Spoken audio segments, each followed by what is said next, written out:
Rossiyada millatchilik qurboni bo'lgan Qobiljonning oilasiga 2 xonali uy berildi.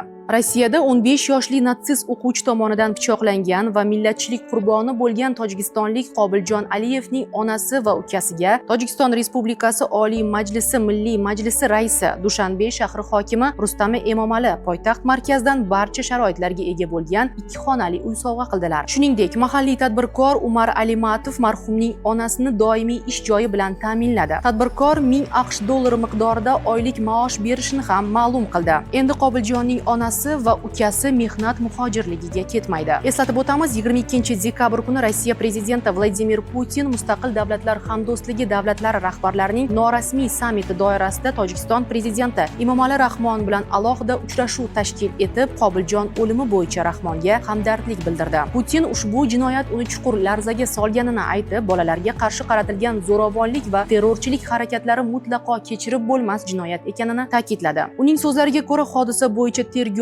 oxiriga yetkaziladi va aybdorlar muqarrar ravishda jazolanadi. Rossiya prezidenti halok bo'lgan o'quvchining oila a'zolariga ham hamdardlik izhor etgan. Bolalarga nisbatan sodir etilgan bunday jinoyatlar ayniqsa jirkanch. Hech qanday shubha yo'qki, ushbu ish bo'yicha tergov to'liq va adolatli olib boriladi, dedi Vladimir Putin uchrashuv davomida.